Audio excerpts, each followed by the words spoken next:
to another video. So today we're checking out some more Battlefield 4 beta gameplay, and today, if you're watching this on the 15th, then the beta is coming to a very near end. Not to say I haven't had an absolute blast trying out Battlefield 4.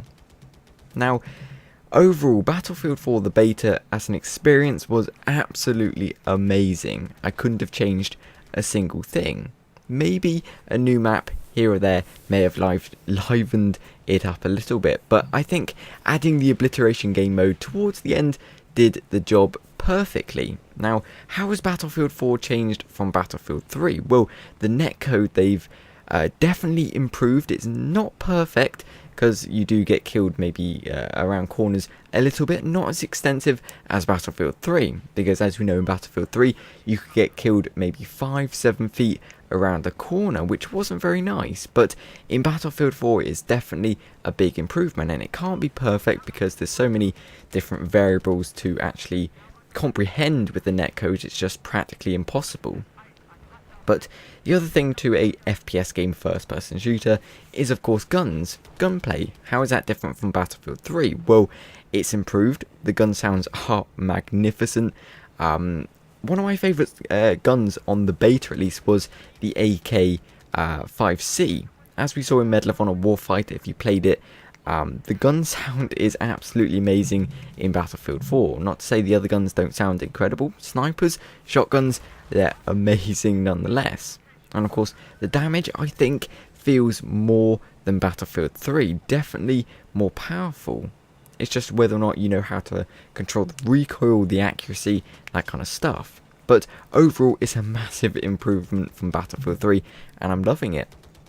And of course, in the beta, we only got to try 2 guns for each class, section, whatever you want to call it. Carbines, assault rifles, PDWs, DMRs, shotguns, pistols, LMGs, all those type of guns. And even though I would have liked to experience maybe more guns, that's obviously my inside feeling, it just wouldn't be possible, because that would ruin the surprise for Battlefield 4 when it actually launches on October the 29th. So what I think they kind of did was choose some weapons they maybe weren't sure about in the game, how they would actually play out, and put them in the beta for everyone to try out, and then if they needed to fix them or patch them or buff them or nerf them in any single way, then they could do so. And I think that was a good idea. But either way, the guns we got to try in the beta were absolutely amazing. I loved all of them, even though some of them I didn't quite unlock just yet. For example, the sniper. I'm not too big on the sniper. I can't really snipe too well. Maybe I can get a few kills here and there, but I'm not really too great at the whole aggressive recon kind of thing. So I didn't really get to try out the M40A5, even though I have seen some gameplay on it, and it looks really nice. The other one was the 870 MCS shotgun. Now, even though I don't think that weapon could have changed much from Battlefield 3, I would have liked to see how it's different in Battlefield 4. And the last one was, of course, the MK11, a DMR. Now, I did get to try the RFB, which for some reason I can't do gameplay on because it just doesn't work. I don't know why.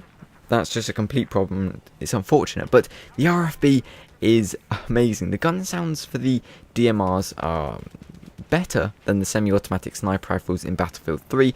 They sound really nice, really powerful, like they actually pack a massive punch. But the RFB was a really nice DMR. I didn't get to try the MK11.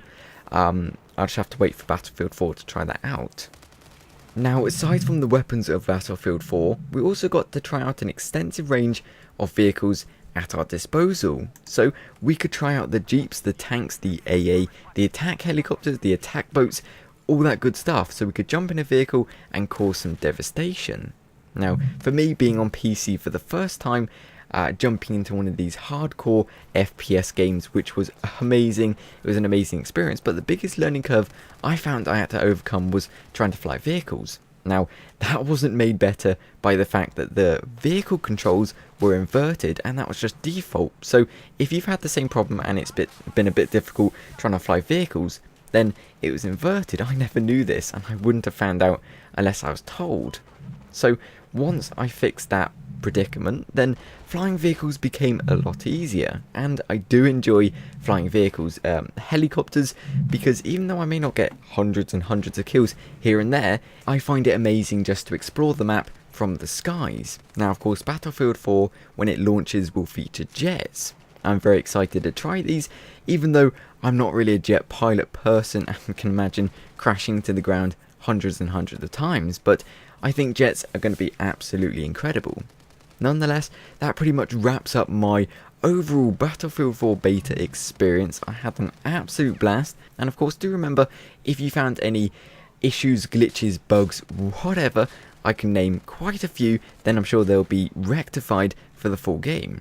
Otherwise, I hope you enjoyed the video. Thank you very much for watching, and as always, until next time,